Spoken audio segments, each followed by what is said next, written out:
আপনারা কেন দাঁড়িপাল্লায় ভোট দেবেন? দাঁড়িপাল্লায় ভোট দিবেন আপনাদের আকাঙ্ক্ষা পূরণের জন্য, জুলাইয়ের শহীদদের প্রতি শ্রদ্ধা দেখানোর জন্যে,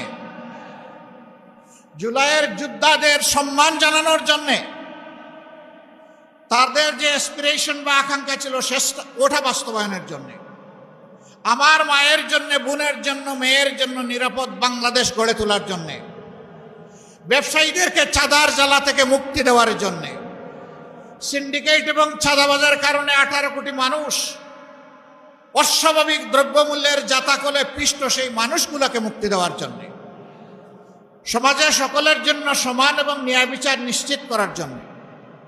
আপনারা বলবেন এত সুন্দর সুন্দর কথা বললেন, আপনারা ক্ষমতায় গেলে এটা বাস্তবায়ন করবেন, তার কোনো প্রমাণ আছে? আলহামদুলিল্লাহ আছে, আলহামদুলিল্লাহ আছে। আমার ছোট ভাই এখানে বলে গেছে 2001 থেকে 6 আমরা একটা সরকারের ছোট্ট অংশীদার ছিলাম, 2 জন মন্ত্রী, 3টা মন্ত্রণালয়। তারা তাদের 20টা আঙ্গুল সম্পূর্ণ পরিচ্ছন্ন রেখেছিলেন, তাদের আঙ্গুলে কোনো ময়লা লাগে নাই, তারা সামান্য কোনো স্বজনপ্রীতি দেখান নাই, তারা যোগ্যতা এবং দক্ষতার ভিত্তিতে যার যেটা পাওনা সেটা তাদের হাতে তুলে দিয়েছেন। তারা শুধু সৎ ছিলেন না, সততার সাথে সাথে তারা স্মার্টও ছিলেন।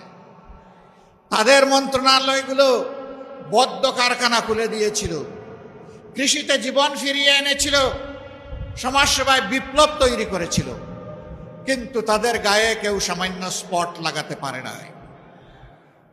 সেই 2 জন যে মানুষগুলো তৈরি করে গিয়েছেন, সেই মানুষগুলো আজকে আপনাদের সামনে হাজির। এই মানুষগুলোর উপর সামাজিক দায়িত্ব আসলে আল্লাহকে ভয় করে মানুষের বুটের এবং আমানতের মর্যাদা, এই ঋণ পরিশোধ করার জন্যই তারা 5টি বৎসর লাগাতার কাজ করে যাবে ইনশাআল্লাহ।